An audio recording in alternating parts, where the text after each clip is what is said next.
আসসালামু আলাইকুম এভরিওয়ান, সবাই কেমন আছেন? আলহামদুলিল্লাহ আমরা ভালো আছি আপনাদের সবার দোয়ায়। তো আজকে চলে এসেছি নতুন একটি ভিডিও নিয়ে। অনেক দিন যাবত আমি কিন্তু কোনো ভিডিও মেক করি না, তো আজকে অনেক দিন পরে ভিডিওতে আসলাম।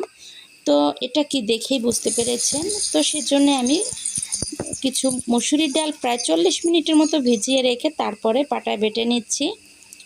তো এবারে পুঁইশাকগুলো ভালোভাবে পরিষ্কার করে কুচি কুচি করে রেখেছি, আর এর ভিতরে আমি বাটা ডালটা দিয়ে দিলাম। দেখেন, এরপরে চালের গুঁড়া, অবশ্যই আতপ চালের গুঁড়া, তাতে করে আপনার পাকোড়াটা একদম মুচমুচে হবে।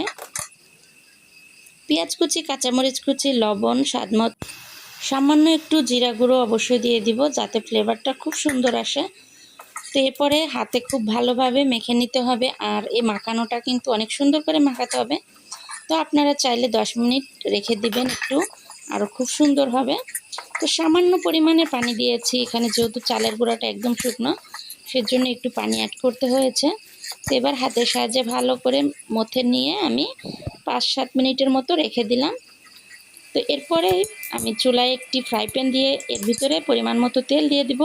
আপনারা চাইলে পুরো তেলে ডুবো ডুবো করে ভাজতে পারেন, যেহেতু আমি ফ্রাই প্যানে দিয়েছি পুরো তেলেই ডুবো ডুবো করবো না। তো মিডিয়াম তেল দিয়ে আমি পাকোড়াগুলো ভেজে নিব। তো এক এক করে কিন্তু আমি পুরো কড়াইটা ভর্তি করে দিয়ে দিলাম। তো এরপরে আমি উল্টে নিচ্ছি, দেখেন। তো উল্টানো হয়ে গেছে। এরপরে আমি মাঝখানের যে খালি অপশন জায়গাটা আছে ওখানে আমি ছোট্ট আকার একটি দিয়ে দিচ্ছি।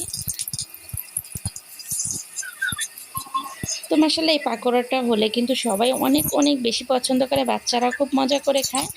আর যেহেতু বাজারের শাক না, একদম নিজের হাতে লাগানো গাছের শাক, তো সেক্ষেত্রে কোনো ফরমালিন মুক্ত একদম বলাই যায়। তেল শুকিয়ে উঠছে, তাই তো আমি আবার বেশ কিছুটা তেল দিয়ে দিব এখন।